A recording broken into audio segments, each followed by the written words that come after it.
Olá, boa tarde. Hoje é quarta-feira, dia 17 de agosto. Está começando agora mais uma edição do programa Conecta, com tudo que é destaque aqui no Parlamento Catarinense. Eu sou Deluana Bus, jornalista da TV da Assembleia Legislativa. Aqui comigo está o meu colega Marcelo Espinosa, da Agência de Notícias do Parlamento. Boa tarde, Marcelo. Oi, Deluana. Olá, quem nos acompanha na TVA. Lembrando que você pode assistir ao Conecta em sinal aberto na Grande Florianópolis e em Blumenau, ou ainda pelo canal da Assembleia no YouTube. E o programa Conecta também é transmitido pela rádio da UDESC, a Universidade do Estado de Santa Catarina, nas cidades de Florianópolis, Lages e Joinville.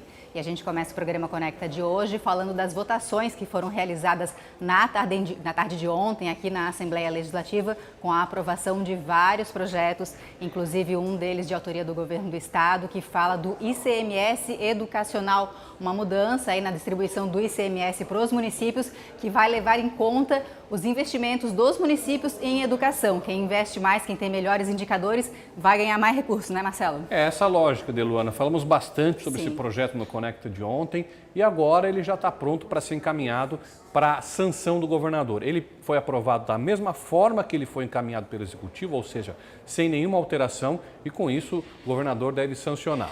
Qual é o objetivo, como disse a Deluana? Incentivar que os municípios investam mais em educação, para que, ao melhorarem seus índices educacionais, possam receber mais recursos do ICMS, porque agora haverá uma parcela, a partir de 2024, do ICMS, que será destinada para aqueles municípios que tiverem os melhores índices na questão da educação. É algo, portanto, que entra em vigor a partir de 2024. Existe uma estimativa aí de que vão ser 4 bilhões de reais a mais para os municípios, lembrando que esse valor deve aumentar até 2028, porque o projeto aprovado ontem, ele aumenta, escalona de forma escalonada de 10% para 15% até 2028, a porcentagem de ICMS que vai ser repassada para os municípios, com base na questão educacional. Isso mesmo, né, Marcelo? Lembrando então que essa parte do ICMS educacional é só uma parte do ICMS que é repassado aos municípios. A maior parcela ainda continua sendo a atividade econômica de cada cidade. Isso, inclusive, foi motivo de preocupação de algumas cidades. Por exemplo, Joinville chegou a demonstrar preocupação, porque é a maior economia do estado, é o maior município do estado, ficou preocupado em ser prejudicado. Mas, pelo que foi aprovado, um município como Joinville também pode ser beneficiado com essa questão do ICMS educacional, investindo em educação, obtendo índices bons e conseguindo maiores repasses. A expectativa, Deluana, é que isso realmente incentive os municípios, não só pela questão de ter mais recurso, mas de melhorar a questão da educação em suas escolas. De que forma? Aplicando na prática o Plano Municipal de Educação, o Plano Estadual de Educação, que não passa apenas só pela questão de ter mais dinheiro, mas de você valorizar mais o professor, também fazer formação continuada do professor. A infraestrutura das escolas também. Infraestrutura das escolas e o estímulo aos alunos, né? Porque a gente sabe que a educação está muito dinâmica com computador, com celular, com smartphone. É um desafio enorme aí para frente trabalhar com essas novas gerações na questão da educação. Projeto aprovado, então, aqui na tarde de ontem, pronto, então, para seguir para a sanção do governador. Esse foi um dos projetos aprovados. Outro projeto aprovado também de autoria do Governo do Estado permite que o Estado repasse mais de 23 milhões de reais para o pagamento de dívidas trabalhistas das associações de pais e professores. Uma história antiga, né, Marcelo? Antiga. O governo mandou uma medida provisória no ano passado para tentar resolver essa questão.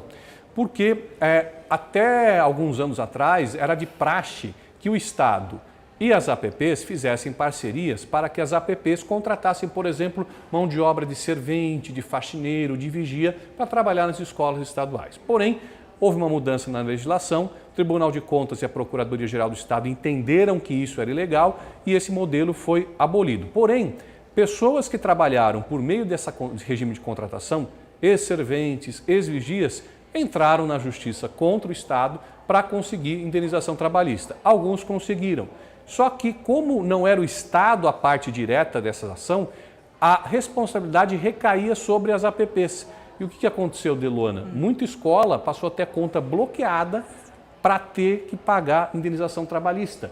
E foi até dito ontem durante a sessão que tem escola que teve problema para pagar a coisa básica, uma conta de internet, por exemplo, porque a conta bancária estava bloqueada em função de indenização. Então, o que o governo vai fazer com esse projeto? Ele vai pegar e vai garantir o dinheiro para pagar essas indenizações, de tal forma que as escolas não sejam prejudicadas e as APPs menos ainda. Ótimo, Marcelo. Então, projeto aprovado também na tarde de ontem e um outro projeto que foi aprovado também de autoria do governo do estado prevê ampliação do prazo para renegociação de dívidas das empresas com o Badesc, que é a agência de fomento aqui do estado. Marcelo, qual é o objetivo desse projeto? Nós temos duas situações nesse projeto. Um deles é a questão, na realidade é um programa mais amplo de renegociação de dívidas. Afeta qualquer empresa em geral. Então, por exemplo, a empresa que tem dívida com o Badesc, pelo que foi aprovado aqui na Assembleia, terá até dia 30 de junho do ano que vem para aderir a esse projeto de renegociação. Há também a situação daquelas empresas que adquiriram recursos via linha de crédito do Badesc em programas como o Recomeça SC, o SC Mais Renda Empresarial e também o Emergencial Covid, que foram linhas de crédito criadas pelo Badesc, pelo governo, para subsidiar empresas que tiveram problemas na pandemia. Às vezes um restaurante que ficou fechado em função da pandemia, com dificuldades, pôde recorrer a esse empréstimo. A gente sabe que nem todo mundo teve acesso a esses recursos, a gritaria foi grande. Mas, eventualmente, empresas que tenham acessado esses recursos e estejam atrasadas, poderão participar dessa renegociação, terão seus nomes limpos, não ficarão mais negativados e poderão fazer um parcelamento de até 36 vezes, conforme foi aprovado ontem. Houve algumas alterações em relação ao projeto original que o Executivo mandou.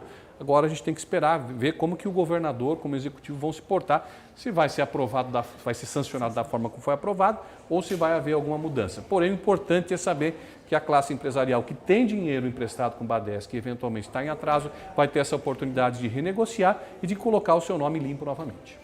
Então, mais um projeto aí de autoria do governo do estado que foi aprovado na tarde de ontem aqui pelos deputados na Assembleia Legislativa. Além desses projetos de autoria do governo do estado, a gente também teve vários projetos de autoria dos deputados, de autoria parlamentar, que foram aprovados na tarde de ontem, inclusive alguns voltados às pessoas com deficiência, Marcelo. 2 projetos, nós falamos deles ontem aqui porque eles passaram na Comissão de Defesa dos Direitos da Pessoa com Deficiência.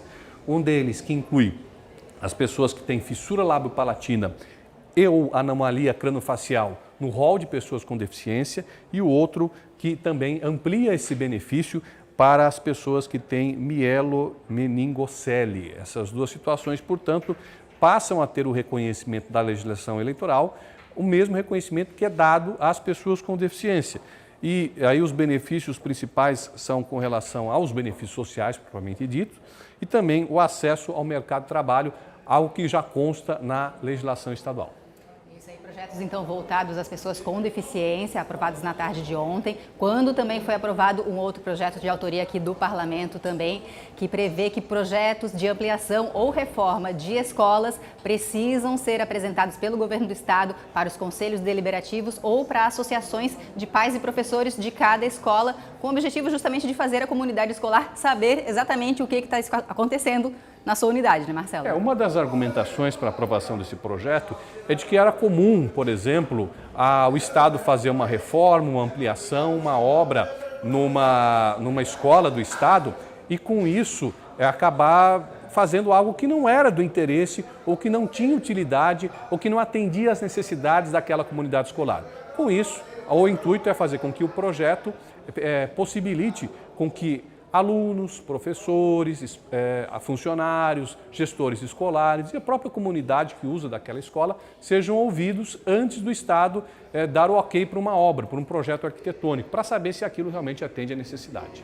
Então, mais um projeto aprovado na tarde de ontem, lembrando que a nossa equipe de jornalismo acompanhou toda a sessão, fez uma lista completa com detalhes de todos os projetos que foram aprovados. O material pode ser acessado na nossa agência de notícias no www.alesc.sc.gov.br. E na tarde de ontem a gente teve também uma reunião de um grupo de trabalho de uma frente parlamentar que fala sobre segurança alimentar e nutricional aqui em Santa Catarina. Uma das preocupações deles é saber exatamente até qual é o número número exato de pessoas que estão em situação de fome, de pobreza, de miséria aqui no estado, né, Marcelo? Foi uma reunião inicial para tentar buscar esse diagnóstico mais preciso. Como a Deluana disse, o IBGE diz que são um pouco mais de 700 mil pessoas que vivem numa situação de ameaça com relação à fome, ou seja, insegurança alimentar.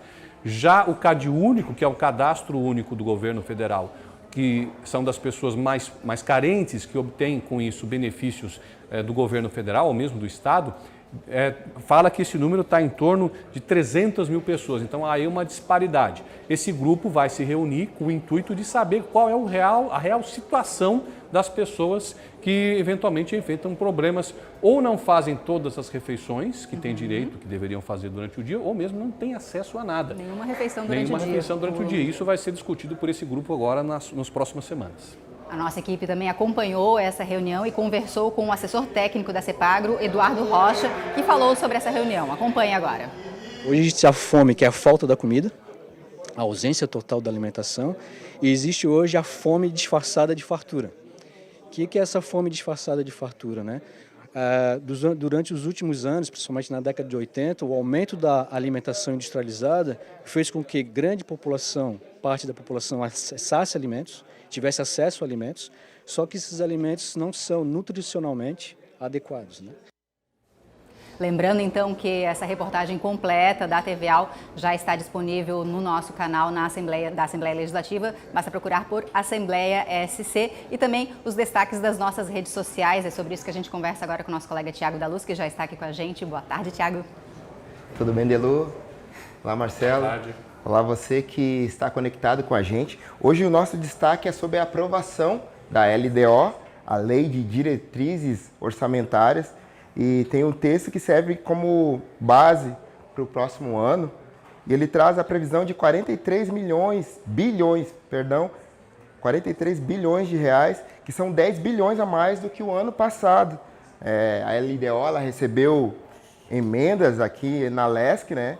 E você pode saber mais detalhes acessando o nosso Instagram, que é o @AssembleiaSC, e conferir a aprovação da LDO, Lei de Diretrizes Orçamentárias. Ok, Tiago, muito obrigada. A gente conversou então com o Tiago da Luz, falando sobre a Lei de Diretrizes Orçamentárias. Também tem reportagem completa na nossa agência de notícias, www.alesc.sc.gov.br. Hoje é quarta-feira, é dia de sessão ordinária aqui no Parlamento. Hoje à tarde a gente tem reunião e hoje à tarde também está prevista a divulgação, a apresentação dos nomes dos parlamentares que vão participar da CPI do aborto, que vai investigar aquele caso da menina de 11 anos que interrompeu a gravidez aqui em Santa Catarina, um caso que ganhou repercussão nacional, Marcelo. Conforme o regimento interno aqui da Assembleia, o prazo para a indicação dos membros da comissão já se esgotou. Por isso, ontem, o presidente da Assembleia, deputado Moacir Sopelsa, comunicou ao plenário que os líderes dos partidos e dos blocos parlamentares que ainda não fizeram a indicação dos membros terão até hoje para fazer essa indicação. Caso isso não ocorra, o regimento estabelece que haverá um sorteio de quem vai ser, dentro de cada partido e dentro de cada bloco, o representante na comissão que vai investigar aquele caso muito rumoroso, como diriam os mais antigos, com relação ao abuso sexual que foi vítima uma menina de 11 anos. Ela teve a gravidez interrompida no mês de junho, isso criou teve repercussão nacional, a gente não precisa nem relembrar, porque é algo realmente que teve conhecimento amplo do público. Lembrando que, em função de um acordo aqui, de um entendimento dos líderes da Assembleia, essa comissão só vai iniciar seus trabalhos após as eleições, ou seja, após um mês de outubro. Então é isso. Hoje à tarde a gente deve ficar sabendo então quem são os deputados que vão participar dessa comissão parlamentar de inquérito. E hoje, no início da tarde, a gente teve reunião da Comissão de Segurança Pública. Uma reunião que teve o que como destaque? O que a gente pode destacar dessa reunião, Marcelo? Foram 6 projetos aprovados. Um deles vai ter que voltar à CCJ, porque foi alvo de emenda substitutiva do relator. Mas a gente pode destacar 2 projetos com relação a porte de arma. Um relacionado a vigilantes e outro relacionado a atiradores desportivos que são reconhecidos. Mas os detalhes todos desses projetos vão estar no nosso site, na TVAL e amanhã no Conecta.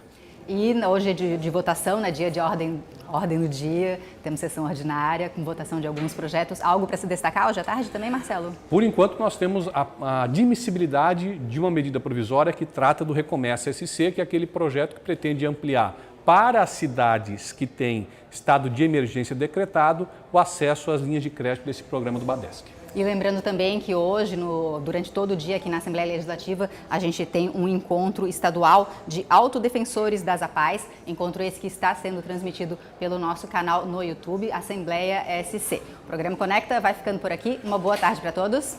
Siga a Assembleia nas redes sociais, Facebook, Instagram, Twitter e também no YouTube, @Assembleia SC. Uma boa tarde para todos.